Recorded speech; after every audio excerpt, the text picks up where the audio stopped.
En la fiesta de casamiento de mi hijo, mi nuera me arrancó el vestido frente a todos los invitados.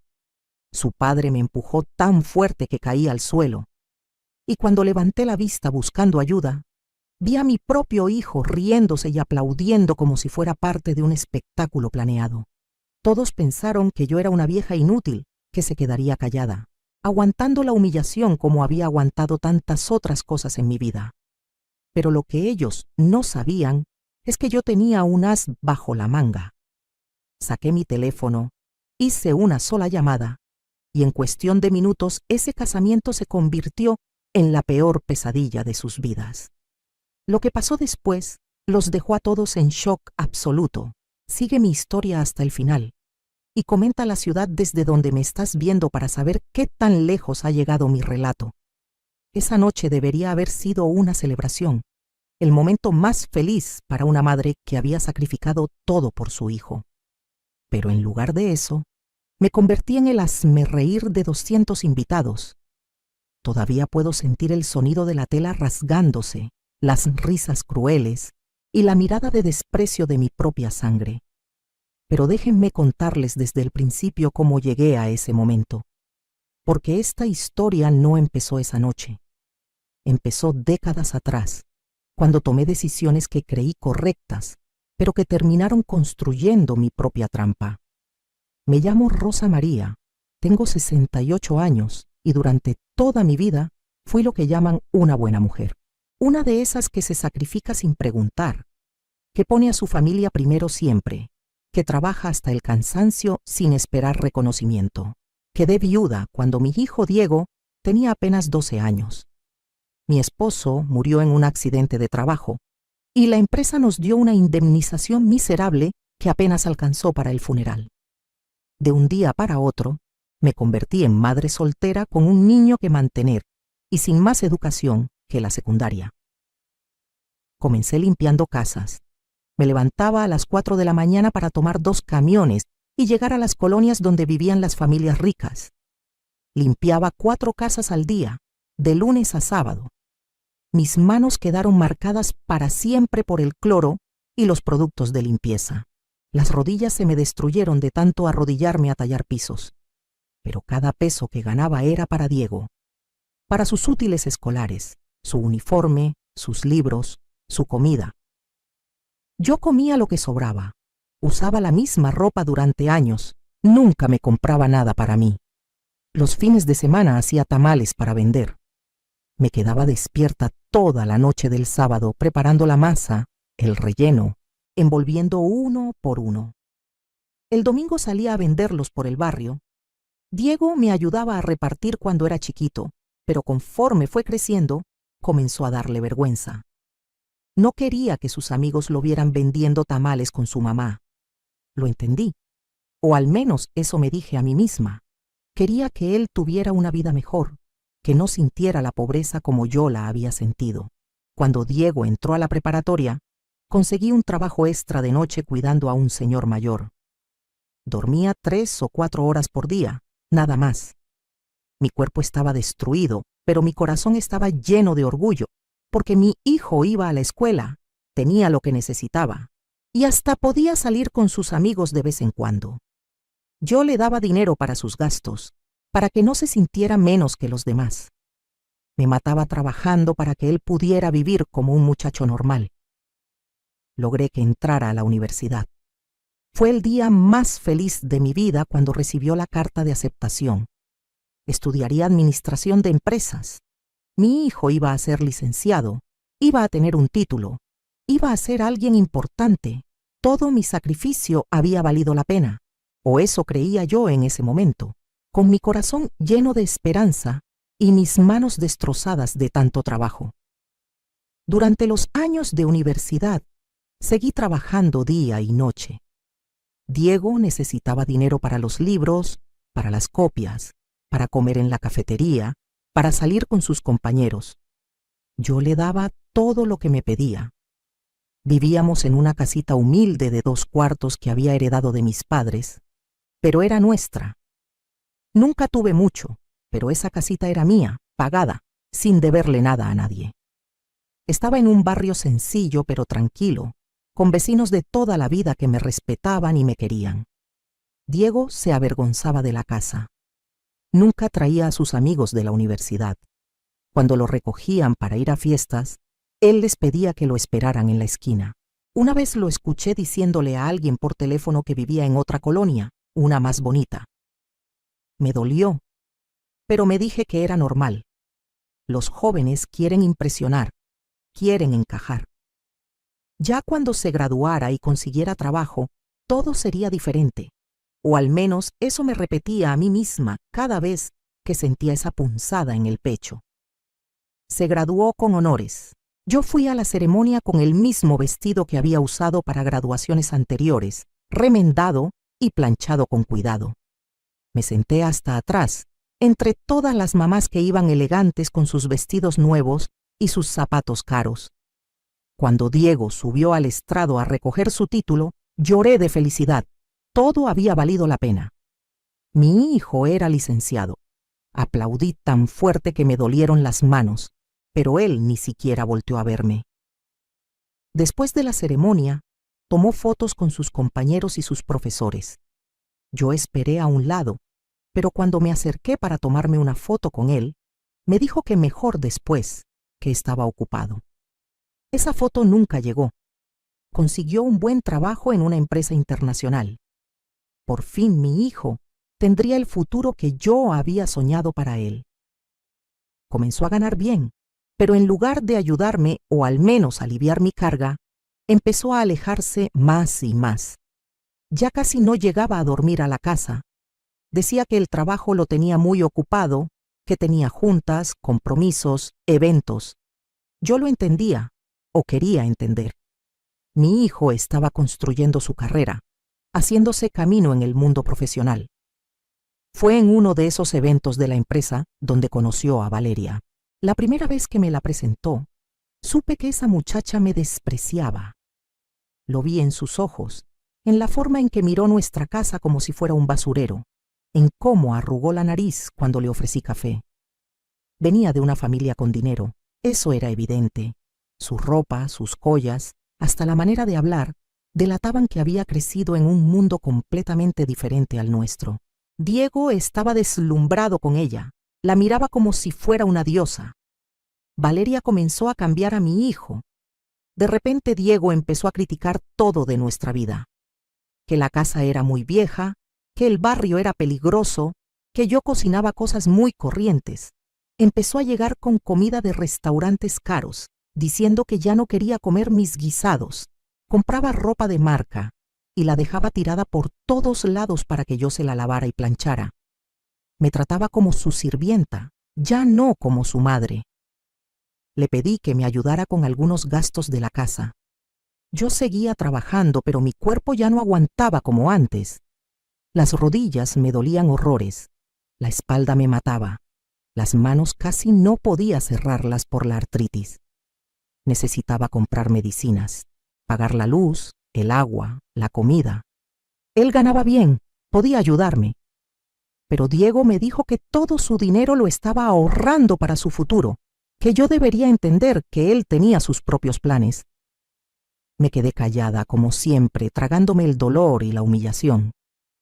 Valeria empezó a venir más seguido a la casa, pero solo para criticar, que si las cortinas estaban feas, que si los muebles eran horribles, que cómo podía vivir Diego en un lugar así. Lo decía frente a mí, como si yo fuera invisible, o como si no importara que me estuviera insultando en mi propia casa. Y mi hijo no decía nada. Se quedaba callado o peor, se reía con ella. Mi propio hijo, por el que había sacrificado mi salud, mi juventud, mi vida entera, se reía mientras esa muchacha me humillaba. Un día llegaron con una noticia. Se iban a casar. Diego ni siquiera me lo dijo a solas, con cariño, como debería decírselo un hijo a su madre. Lo soltó así nomás, mientras Valeria lo abrazaba y presumía un anillo enorme que probablemente costaba más de lo que yo ganaba en un año. Me preguntó burlona si yo podría ayudar con algo para la boda. Ayudar. Después de haberle pagado toda la vida a mi hijo, ahora me pedían que ayudara con una boda que probablemente costaría más que todo lo que yo tenía. Les dije que haría lo que pudiera. Valeria soltó una risita y dijo que no se preocuparan, que su familia se encargaría de todo, porque ellos sí tenían buen gusto y sabían cómo hacer las cosas bien. La puñalada fue directa al corazón, pero me la tragué como me había tragado tantas otras. Diego no me defendió, ni siquiera me miró. Estaba demasiado ocupado mirando a Valeria con ojos de cordero enamorado. Los meses siguientes fueron un infierno. Valeria y su madre, la señora Patricia, me trataban como basura cada vez que había alguna reunión para planear la boda. Me invitaban solo por compromiso, para que no quedara mal que la madre del novio no estuviera incluida. Pero cuando yo daba alguna opinión, se reían. Decían cosas como que yo no entendía de elegancia, que venía de un mundo muy diferente, que mejor me quedara callada y las dejara a ellas, que sí sabían. Y Diego, mi hijo, el niño que había cargado en mi espalda, que había alimentado con el sudor de mi frente, se quedaba callado o peor, les daba la razón. Me preguntaron qué me iba a poner para la boda. Les dije que tenía un vestido que podía arreglar, uno que había comprado años atrás para un bautizo. Valeria casi se ahoga de la risa. Dijo que de ninguna manera iba a permitir que la madre del novio fuera vestida como una cualquiera a su boda. Que qué iban a decir sus invitados, su familia, sus amigos importantes. Me dio la dirección de una tienda y me dijo que fuera a ver los vestidos, que eligiera algo apropiado y que ella pagaría la mitad como gesto de buena voluntad. Fui a esa tienda y casi me da un infarto cuando vi los precios. El vestido más barato costaba lo que yo ganaba en 3 meses. Le dije a la dependienta que había un error, que yo no podía pagar eso. Llamaron a Valeria y ella llegó hecha una furia. Me dijo enfrente de todas las empleadas que ella le había dicho a Diego que era un error casarse sabiendo que tenía una suegra de clase baja, pero que qué se le iba a hacer, tendría que cargar con esa cruz. Eligió el vestido más caro de la tienda, uno azul marino con pedrería, y me dijo que esa era mi mitad del trato. Yo tendría que pagar la otra mitad o no ir a la boda.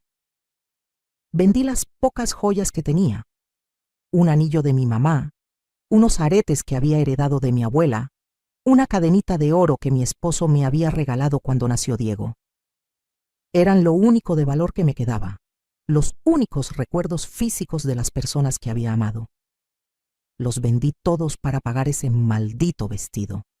Lloré toda la noche, pero me dije que lo hacía por mi hijo, por estar presente en el día más importante de su vida. Qué estúpida fui. La semana antes de la boda, Valeria me llamó. Necesitaban que yo ayudara el día del evento, no como invitada, sino ayudando. Que si podía llegar temprano para supervisar que los meseros pusieran bien las mesas, que si podía estar pendiente de que todo saliera perfecto. Me estaban pidiendo que trabajara en la boda de mi propio hijo. Le dije que estaba bien, que lo haría. ¿Qué más podía decir?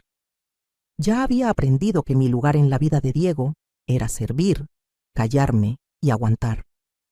Llegó el día de la boda. Me levanté a las 4 de la mañana como había hecho toda mi vida. Me arreglé con cuidado. Me puse ese vestido carísimo que me había costado mis únicos recuerdos valiosos. Me vi al espejo y por un momento me sentí linda, elegante, digna. Pensé que tal vez ese día mi hijo me miraría con orgullo, me presentaría a sus amigos, me daría un abrazo y me agradecería todo lo que había hecho por él.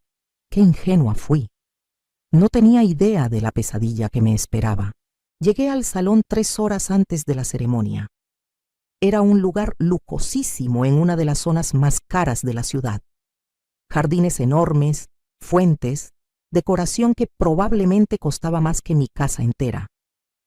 Los organizadores me pusieron a trabajar de inmediato, que si revisaba esto, que si movía aquello, que si me aseguraba de que los centros de mesa estuvieran perfectos. Yo obedecía todo, sudando en mi vestido caro, con los pies matándome en los zapatos nuevos que también había tenido que comprar. Valeria llegó como una reina, rodeada de su madre y sus damas de honor. Pasó junto a mí como si fuera parte de la decoración, Ni siquiera me saludó. Su madre, Patricia, me vio y me gritó que por qué estaba parada ahí sin hacer nada, que fuera a revisar que los baños estuvieran impecables, porque ya iban a empezar a llegar los invitados importantes. Me tragué la humillación y fui a revisar los baños como una empleada más. Los invitados comenzaron a llegar. Gente elegante, con ropa cara, hablando de sus negocios, sus viajes, sus vidas perfectas. Yo me quedé a un lado, sintiéndome completamente fuera de lugar a pesar de mi vestido caro. Algunos me confundían con el personal de servicio y me pedían cosas. Yo les explicaba que era la madre del novio y me miraban con sorpresa, como si no pudieran creer que alguien como yo hubiera producido a alguien como Diego. Vi a mi hijo por primera vez ese día, cuando estaba a punto de empezar la ceremonia. Estaba guapísimo con su traje, rodeado de sus amigos, riendo y tomando fotos. Me acerqué para saludarlo, para decirle que se veía hermoso, para darle un beso y desearle felicidad. Cuando me vio venir, su expresión cambió. Era una mezcla de vergüenza y molestia. Me dio un abrazo rápido, frío, y me dijo que mejor me fueras a sentar, que ya iba a empezar todo. Ni siquiera me presentó con las personas que estaban a su alrededor. La ceremonia fue hermosa, tengo que admitirlo. Flores por todos lados, música en vivo, un sacerdote que probablemente cobraba una fortuna. Yo estaba sentada hasta atrás, en una esquina, mientras que la familia de Valeria ocupaba todos los lugares de honor. La mamá de Valeria estaba en primera fila, llorando de emoción, rodeada de familiares que la abrazaban y la felicitaban. Yo estaba sola, acompañada únicamente por un par de vecinas que había invitado y que eran las únicas personas en ese lugar que realmente me querían. Cuando el sacerdote preguntó si alguien se oponía a la unión, por un segundo loco pensé en levantarme, en decir que me oponía porque mi hijo se había convertido en un desconocido, porque esa mujer lo había envenenado contra mí, porque todo aquello estaba mal. Pero me quedé callada, como siempre, tragándome las palabras, las lágrimas, el dolor. Vi a Diego decir sí acepto sin ninguna duda en su voz, sin voltear a verme ni una sola vez. Después de la ceremonia empezó la recepción. Yo intenté acercarme a la mesa principal donde estaban los novios, pero había un cordón de seguridad, literal seguridad privada que no dejaba pasar a nadie sin autorización. Tuve que esperar como todos los demás invitados. Cuando por fin pude acercarme, Valeria me miró con desprecio y me dijo que me apurara, que había mucha gente esperando para felicitarlos. No me dejó siquiera abrazar a mi hijo apropiadamente. Fue todo tan frío, tan distante, tan doloroso. Me senté en mi mesa asignada, que estaba hasta el fondo del salón, lejos de la pista de baile, lejos de la mesa principal, lejos de todo. Mis vecinas intentaban animarme, diciéndome que todo se veía muy bonito, que Diego se había casado bien. Yo asentía y sonreía, pero por dentro me estaba muriendo.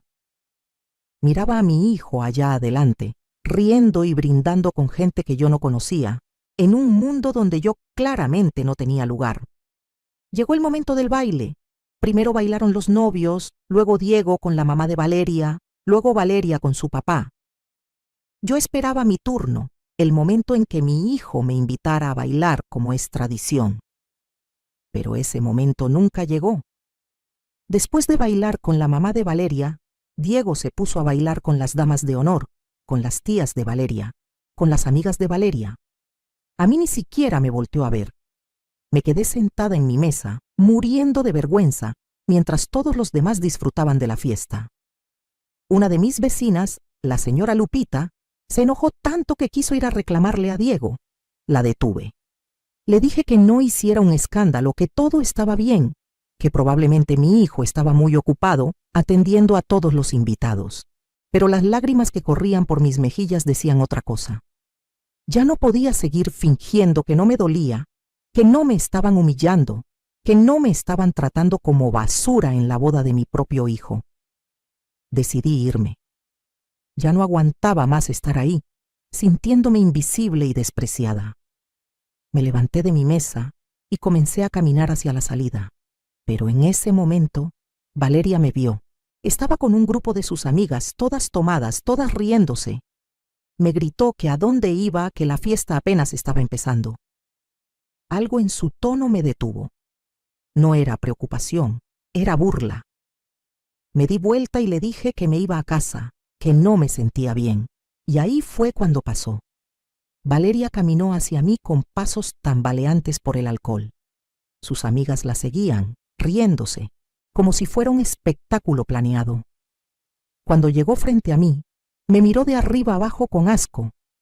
Dijo en voz alta, para que todos escucharan, que siempre no, que yo no me iba a ir, que ella había pagado la mitad de ese vestido y que yo me iba a quedar hasta el final para que todos vieran que ella había sido generosa con la pobre suegra. Intenté alejarme, pero ella me agarró del brazo con fuerza. Le pedí que me soltara. La gente ya nos estaba mirando. El ambiente se había puesto tenso. Pero Valeria estaba disfrutando la atención. Dijo que ese vestido era demasiado elegante para alguien como yo, que yo no merecía usar algo tan fino. Y entonces, frente a todos los invitados, frente a mi hijo, frente a Dios, esa desgraciada metió sus manos en el escote de mi vestido y lo rasgó. Jaló con tanta fuerza que la tela se rompió desde el pecho hasta la cintura. El sonido fue horrible, como si me estuvieran rasgando el alma. Me quedé paralizada, tratando de cubrir mi pecho con las manos, muriendo de vergüenza mientras 200 personas me miraban. Algunas personas gritaron sorprendidas, otras se quedaron calladas en shock. Pero la mayoría, especialmente los amigos de Valeria y Diego, se rieron. Se rieron como si fuera la cosa más divertida del mundo. Busqué a mi hijo con la mirada, esperando que por fin reaccionara, que por fin me defendiera, que le pusiera un alto a su esposa. Pero lo que vi me destruyó completamente. Diego estaba parado junto a la mesa principal, con una copa en la mano, riéndose. Se estaba riendo de su propia madre, humillada y semidesnuda frente a todos. Y no solo eso, estaba aplaudiendo. Aplaudía como si Valeria hubiera hecho algo maravilloso, algo digno de celebración. En ese momento algo dentro de mí se rompió, algo que jamás podría repararse. Mi hijo, por quien lo había dado todo, me estaba aplaudiendo mi humillación. El papá de Valeria, un hombre grande y borracho, se acercó a mí gritando que me largara, que cómo me atrevía a arruinar la boda de su hija con mi drama. Me empujó tan fuerte que caí al suelo. Mis rodillas, ya destruidas por años de trabajo, golpearon contra el piso de mármol. El dolor fue insoportable, pero peor fue la humillación. Estaba tirada en el suelo con el vestido roto, llorando, y la gente alrededor riéndose o mirándome con lástima. Nadie me ayudó a levantarme. Nadie. Tuve que levantarme sola, sujetando mi vestido roto con una mano, mientras con la otra buscaba mi bolsa que se había caído. Mis vecinas corrieron hacia mí. La señora Lupita me quitó su chaleco para que me cubriera. Me abrazó y me dijo que nos fuéramos de ahí inmediatamente, pero yo no podía moverme. Me quedé ahí parada, viendo a mi hijo, que seguía riéndose con Valeria como si yo no existiera, como si no acabara de presenciar cómo me humillaban de la peor manera posible. Valeria gritó algo sobre que por fin me iba y que ojalá no volviera nunca. Sus amigas aplaudieron. El DJ, sin saber qué hacer, puso música otra vez y la gente comenzó a bailar como si nada hubiera pasado, como si una madre no acabara de ser destruida por su propio hijo, como si lo que acababa de pasar fuera normal, aceptable, incluso divertido. Mis manos temblaban, mi corazón latía tan rápido que pensé que me iba a dar un infarto ahí mismo. Pero entonces, en medio de todo ese caos, en medio de mi dolor y mi humillación, recordé algo que ellos no sabían, algo que nadie sabía, y en ese momento tomé la decisión que cambiaría todo. Saqué mi teléfono celular de mi bolsa. Mis dedos apenas podían marcar por cómo me temblaban las manos, pero logré encontrar el número que necesitaba. Hice la llamada, y con esa simple llamada, toda esa fiesta perfecta, todo ese mundo de mentiras, estaba a punto de derrumbarse. Lo que nadie sabía, lo que ni Diego, ni Valeria, ni ninguno de esos invitados presumidos imaginaban, era que yo no era solo una viejita pobre que había limpiado casas toda su vida. Había algo más, algo que había guardado en secreto durante años, esperando el momento correcto. Y ese momento había llegado.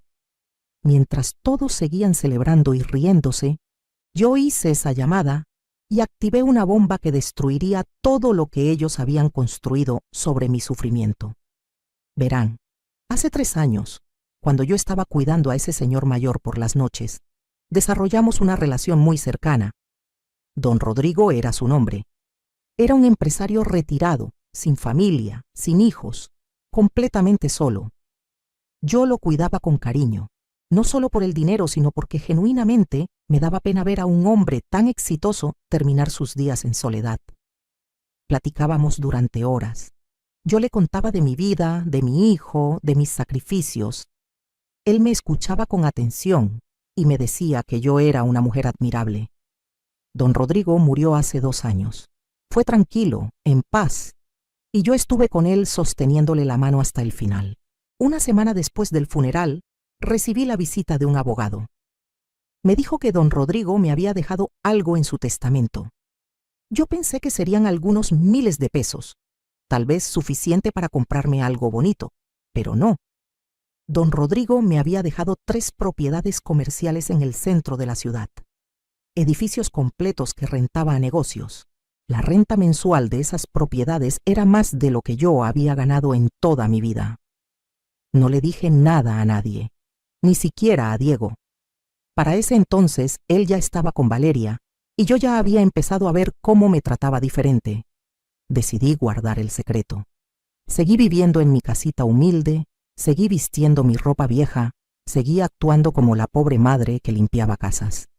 Pero, en secreto, había contratado a un administrador para las propiedades.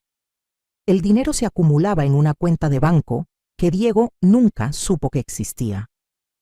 Yo quería ver hasta dónde llegaría la ingratitud de mi hijo antes de revelar la verdad. Y esa noche, tirada en el piso de ese salón lujoso, humillada frente a 200 personas, supe que había llegado el momento. La llamada que hice fue a mi abogado, el licenciado Martínez. Le dije exactamente 3 palabras. Activa el plan. Él sabía qué hacer. Durante meses habíamos preparado todo para este momento. Yo sabía que algo así podía pasar. Conocía a Valeria. Conocía en lo que se había convertido mi hijo. Y había preparado mi venganza con paciencia y precisión. Me levanté del piso con la ayuda de mis vecinas.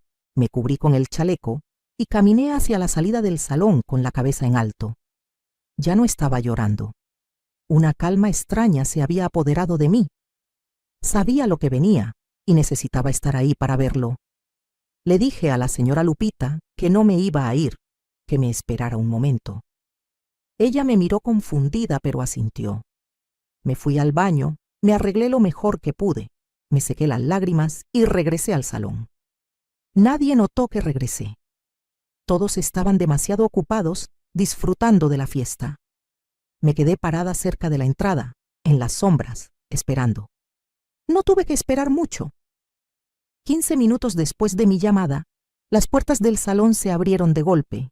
Entraron 4 personas, 2 policías, mi abogado, el licenciado Martínez, y un hombre que yo no conocía, pero que después supe que era oficial de juzgado. La música se detuvo.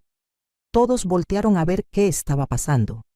Los policías se dirigieron directamente a la mesa principal, donde estaban Diego y Valeria. El licenciado Martínez llevaba una carpeta grande llena de documentos. Diego se puso de pie, confundido y todavía un poco borracho, preguntando qué demonios estaba pasando. Valeria gritaba que quién había llamado a la policía, que esto era un evento privado. El papá de Valeria, todavía borracho, intentó echarse encima de los policías, pero fue rápidamente controlado. El licenciado Martínez habló con voz clara y fuerte para que todos escucharan.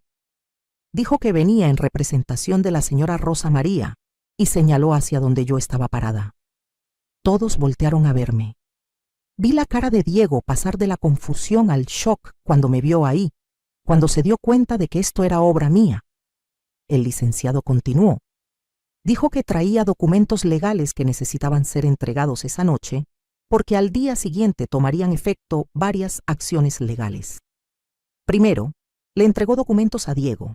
Le estaba notificando que estaba siendo demandado por despojo y abuso económico.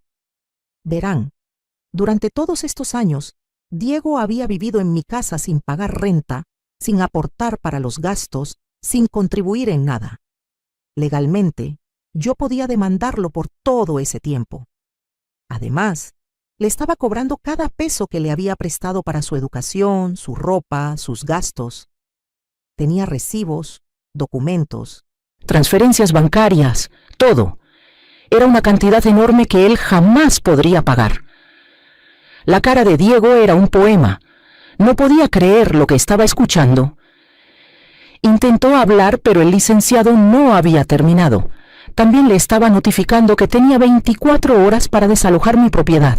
Sí, mi casa donde él había vivido gratis toda su vida, ahora la necesitaba vacía porque la iba a vender. Y tenía todo el derecho legal de hacerlo porque la casa era mía, solo mía, y él era solo un ocupante sin contrato. Pero eso no era todo. El licenciado se dirigió entonces a Valeria y a su familia. Les entregó otros documentos. Resultó que el edificio donde estaba el salón de eventos, ese lugar lujosísimo donde estábamos, era una de las propiedades que don Rodrigo me había heredado. Yo era la dueña del lugar y estaba ejerciendo mi derecho de cancelar el evento inmediatamente por conducta inapropiada y violencia física en mis instalaciones. Tenían 30 minutos para desalojar el lugar o llamaría a más policías. El silencio que siguió fue absoluto. 200 personas completamente calladas, procesando lo que acababan de escuchar. Valeria fue la primera en reaccionar. Empezó a gritar que eso era mentira, que yo era una mujer pobre que limpiaba casas, que no podía ser dueña de nada, que esto era un fraude, una broma de mal gusto. El licenciado Martínez simplemente abrió su carpeta y mostró los documentos de propiedad. Títulos legales, escrituras, todo en orden, todo a mi nombre. La mamá de Valeria, Patricia, se puso histérica. Gritaba que habían pagado una fortuna por ese salón, que tenían un contrato. El licenciado le explicó con calma que sí, tenían un contrato, pero ese contrato incluía cláusulas de comportamiento. Violencia física contra la dueña de la propiedad era causa de cancelación inmediata sin reembolso. Todo el dinero que habían pagado se quedaría conmigo como compensación por los daños y la agresión que había sufrido. El papá de Valeria, el mismo que me había empujado, intentó acercarse a mí, pero los policías lo detuvieron. Le advirtieron que ya tenía una denuncia por agresión física en su contra y que si se acercaba a mí sería arrestado inmediatamente. El hombre se puso rojo de la ira, pero no pudo hacer nada. Estaba atrapado. Todos estaban atrapados en las consecuencias de sus propias acciones. Diego finalmente encontró su voz. Caminó hacia mí, tambaleándose un poco por el alcohol y el shock. Me preguntó cómo podía hacerle esto. Él era mi hijo, lo había criado. ¿Cómo podía ser tan cruel? Y ahí, frente a todos, le respondí. Le dije que él tenía razón, que yo lo había criado, que había sacrificado mi salud, mi juventud, mis sueños por él, que me había roto la espalda trabajando para que él pudiera estudiar y tener una vida mejor, y que él me había pagado con desprecio, humillación y ahora con violencia permitida. Le dije que durante años me había callado esperando que reaccionara, que recordara todo lo que había hecho por él, que me tratara con aunque sea un poquito de respeto. Pero esa noche había cruzado la línea final. Había permitido que su esposa me agrediera físicamente. Había aplaudido mi humillación. Había elegido a esa familia de víboras por encima de su propia madre. Y ahora iba a pagar las consecuencias. Mi voz no temblaba. Cada palabra salía clara y firme. Ya no era la viejita asustada y humillada. Era una mujer que había recuperado su poder. Valeria intentó acercarse a mí llorando, diciéndome que todo había sido una broma, que estaba muy borracha, que me perdonara. Le dije que se mantuviera alejada de mí, que su broma me había costado mi dignidad y a ella le iba a costar mucho más. El licenciado le entregó más papeles. La estaba demandando por agresión, daño psicológico y destrucción de propiedad privada. El vestido que me había roto costaba una fortuna y ella iba a tener que pagármelo, más daños y perjuicios. Los invitados comenzaron a levantarse de sus mesas confundidos, algunos indignados, otros claramente disfrutando del drama. El licenciado Martínez anunció en voz alta que el evento había terminado, que todos tenían que retirarse inmediatamente. Los meseros comenzaron a recoger todo. La fiesta perfecta de Valeria se estaba desintegrando frente a sus ojos. Los invitados importantes que tanto quería impresionar ahora iban a recordar su boda como un desastre absoluto. Pero yo todavía no había terminado. Le pedí al licenciado que leyera la última parte. Él sacó otro documento. Con mi poder legal, estaba embargando de inmediato la lista de regalos de bodas y todos los sobres de dinero que los invitados habían traído. Todo sería confiscado como parte del pago de la deuda que Diego tenía conmigo. Vi a Valeria caer de rodillas llorando. Toda la plata, el dinero, los regalos caros que habían recibido, todo les estaba siendo arrebatado. Diego intentó una última vez apelar a mis sentimientos. Me llamó mamá por primera vez en la noche. Me dijo que cómo podía destruir su vida así, que él era mi único hijo, mi única familia. Le respondí que él había dejado de ser mi hijo en el momento en que permitió que me agredieran y se rió de ello. Que ahora solo era un inquilino ilegal que iba a ser desalojado y un deudor que tendría que pagar hasta el último peso que me debía. Los policías comenzaron a apurar a todos para que salieran. El papá de Valeria intentó negociar, diciendo que me pagaría lo que fuera para que detuviera todo esto. Le dije que no me interesaba su dinero, que lo único que me interesaba era justicia, que habían pensado que podían humillar a una viejita pobre y que yo me quedaría callada porque no tenía poder, porque no tenía recursos, porque estaba sola. Pero se habían equivocado completamente. En menos de una hora, el salón estaba vacío. Los novios, la familia, los invitados, todos se habían ido. Quedaban solo los empleados recogiendo el desastre, mi abogado, los policías, mis vecinas y yo. Me senté en una de las sillas, sintiéndome exhausta, pero también extrañamente ligera, como si me hubiera quitado un peso enorme de encima. La señora Lupita me abrazó llorando, diciéndome que estaba orgullosa de mí, que había hecho lo correcto. El licenciado Martínez se acercó y me explicó los siguientes pasos. Diego tenía 24 horas para salir de la casa o sería sacado por la fuerza. La demanda por despojo y abuso económico procedería y probablemente ganaríamos, considerando toda la evidencia que teníamos. Valeria y su padre enfrentaban cargos por agresión que podrían resultar en cárcel si yo decidía llevarlos hasta las últimas consecuencias. Todo el dinero y regalos de la boda serían embargados para pagar parte de la deuda. Esa noche dormí en un hotel de 5 estrellas que pagué sin pensarlo 2 veces.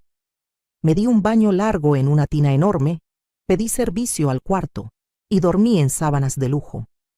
Por primera vez en décadas, dormí sin preocupaciones, sin dolor en el alma, sin sentir que tenía que sacrificarme por alguien más. Desperté al día siguiente sintiéndome como una persona nueva. Los días siguientes fueron un torbellino. Diego intentó llamarme cientos de veces. Le bloqueé el número. Intentó ir a buscarme, pero yo ya no estaba en mi casa vieja. Me había mudado a un departamento hermoso en una zona exclusiva de la ciudad. Algo que pude pagar fácilmente con mis rentas. Contraté a un administrador para que supervisara el desalojo de Diego de mi antigua casa. No quería verlo, no quería escuchar sus excusas. Valeria y su familia intentaron llegar a un acuerdo extrajudicial. ofrecieron pagarme una cantidad considerable para que retirara las demandas. El licenciado Martínez me aconsejó que aceptara, que era un buen trato, pero yo dije que no, que el dinero no era lo importante. Quería que enfrentaran las consecuencias legales completas de sus acciones. Quería que tuvieran antecedentes penales, que cuando alguien googleara sus nombres, encontrara que habían agredido a una anciana. El caso fue a juicio. Diego y Valeria tuvieron que presentarse ante un juez. Yo llevé años de evidencia, recibos, fotos, mensajes, testigos de cómo me habían tratado. Mis vecinas declararon a mi favor, contando todo lo que habían presenciado. Hasta algunos de los invitados de la boda, horrorizados por lo que habían visto, se ofrecieron como testigos. El juez falló completamente a mi favor. Diego fue obligado a pagarme una cantidad enorme por manutención retroactiva y despojo. Valeria y su padre fueron condenados a pagar daños y a cumplir servicios comunitarios por agresión. El récord criminal quedó permanente en sus antecedentes. La carrera de Diego en esa empresa internacional terminó cuando sus jefes se enteraron del escándalo.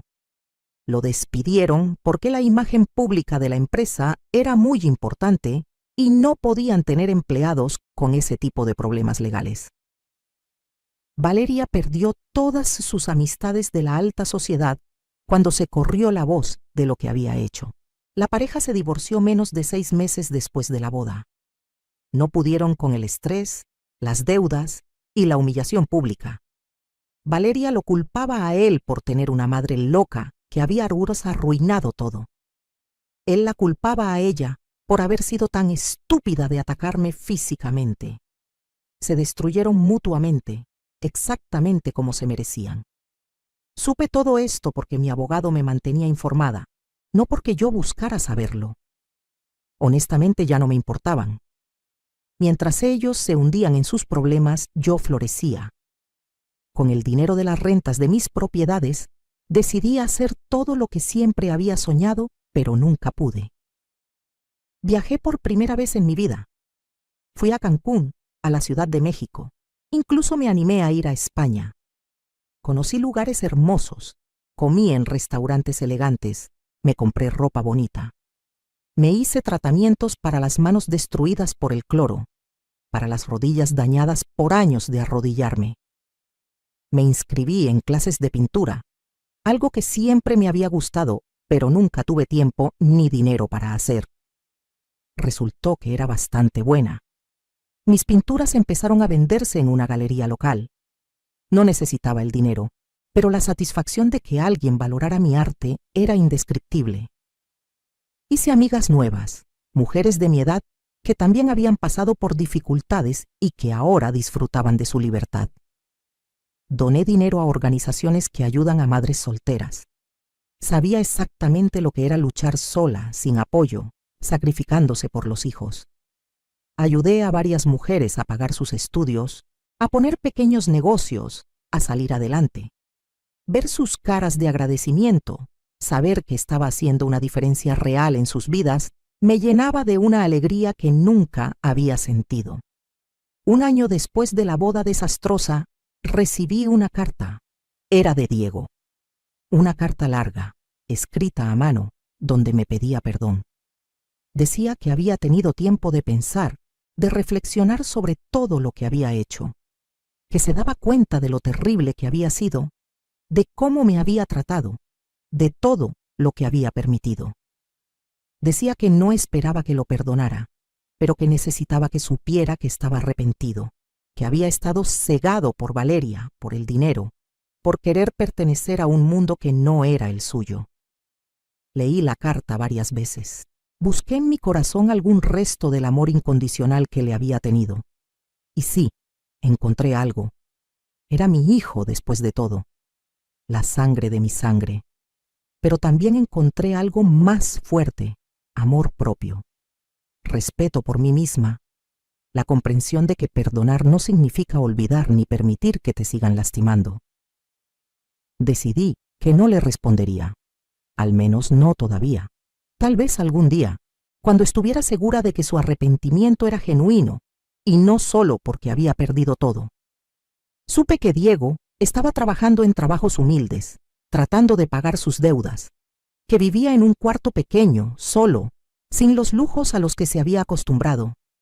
Parte de mí sentía pena por él, pero la parte más fuerte, la parte que había aprendido a valorarse, sabía que esto era necesario. Necesitaba tocar fondo para entender realmente el valor de lo que había tenido y destruido. Necesitaba vivir la lucha que yo había vivido para apreciar el sacrificio que había hecho. Mis vecinas, especialmente la señora Lupita, me visitaban seguido en mi nuevo departamento. Se quedaban maravilladas con mi nueva vida. Me decían que parecía otra persona, más joven, más feliz, más viva, y tenían razón. Por primera vez en mi vida, estaba viviendo para mí, no para un marido, no para un hijo, no para nadie más, para mí. Rosa María, una mujer que había sobrevivido décadas de sacrificio y que ahora estaba reclamando su derecho a ser feliz. Empecé a salir con un señor que conocí en las clases de pintura. Se llamaba Alberto, era viudo como yo, y tenía una historia similar de sacrificio y eventual liberación. No era nada serio, solo compañía agradable, alguien con quien ir al cine, cenar, platicar. Me trataba con respeto, con admiración, con cariño. Me hacía sentir valorada. Era algo completamente nuevo para mí y me encantaba. A veces, cuando estaba sentada en la terraza de mi departamento, tomando café y viendo la ciudad, pensaba en todo lo que había pasado, en cómo una sola noche había cambiado completamente mi vida, en cómo la peor humillación de mi vida se había convertido en el catalizador de mi liberación.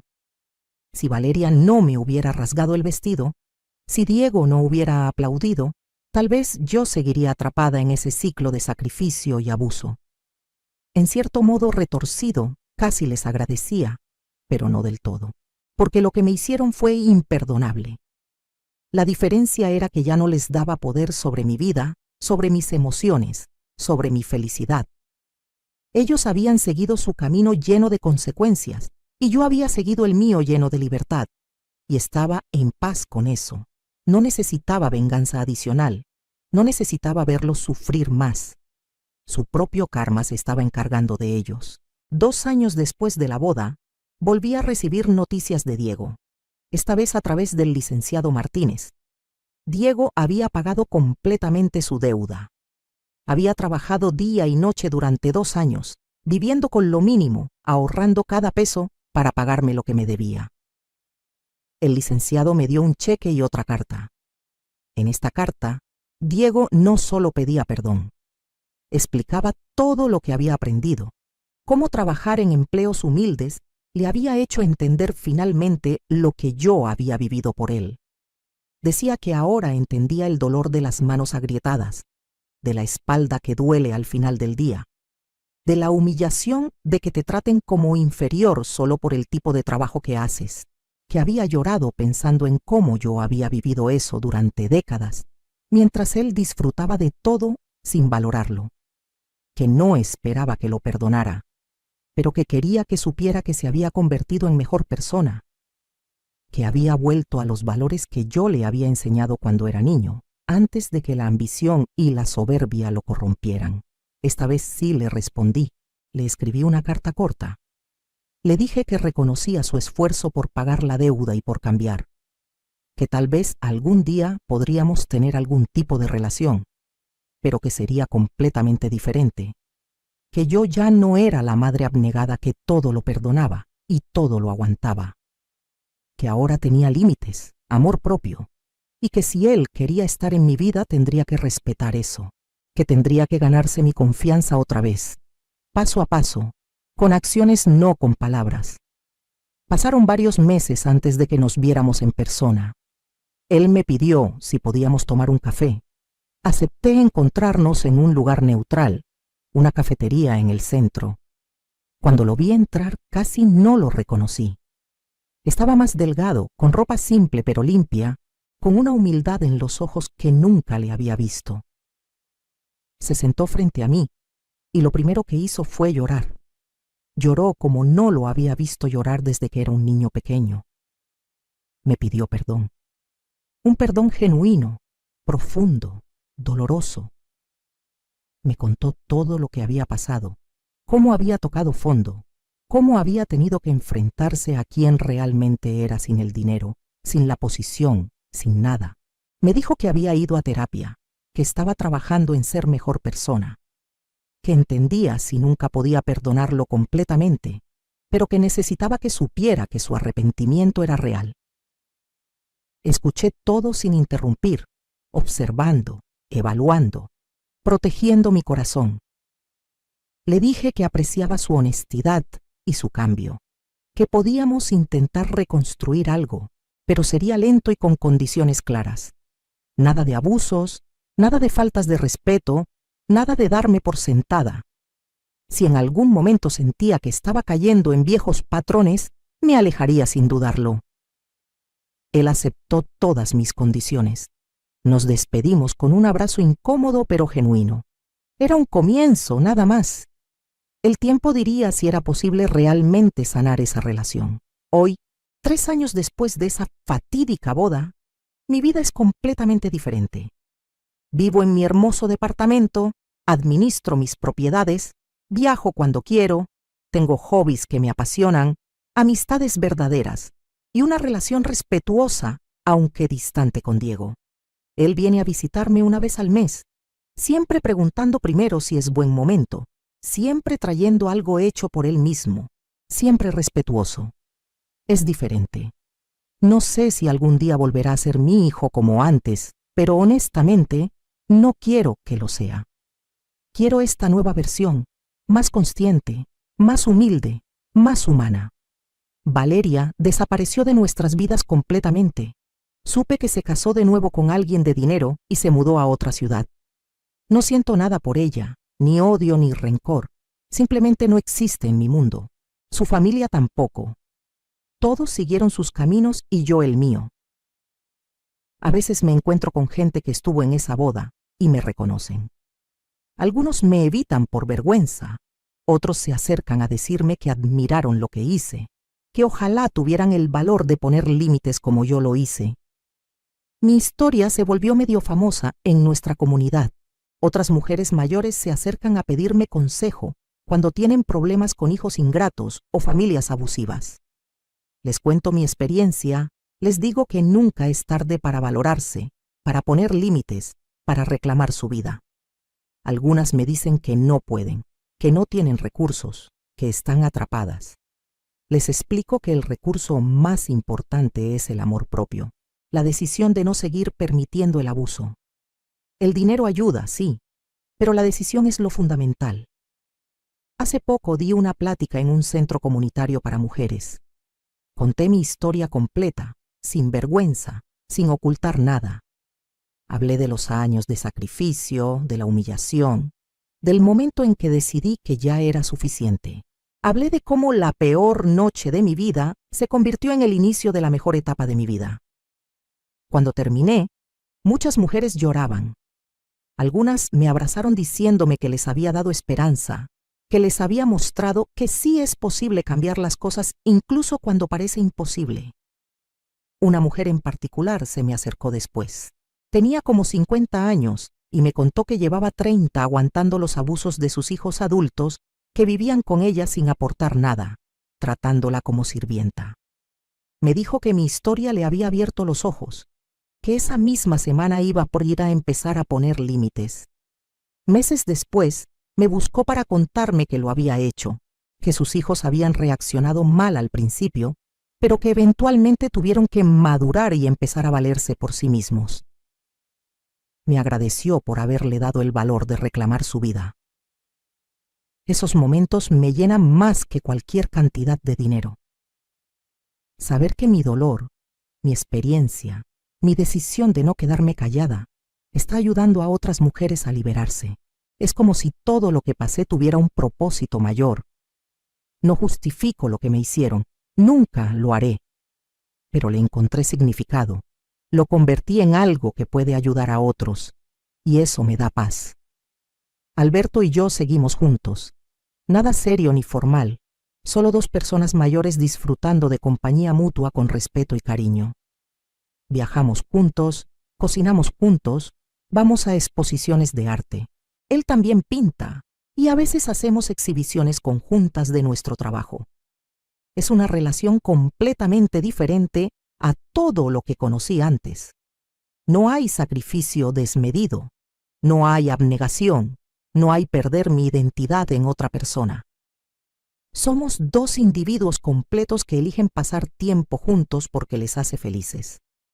Mi salud ha mejorado increíblemente, sin el estrés constante, sin el trabajo físico extremo, con acceso a buena atención médica, me siento mejor que en décadas. Las rodillas todavía me duelen a veces, las manos nunca volverán a ser como antes, pero el dolor emocional que cargaba era peor que cualquier dolor físico. Ahora mi corazón está ligero, duermo bien por las noches, me despierto con ganas de vivir el día.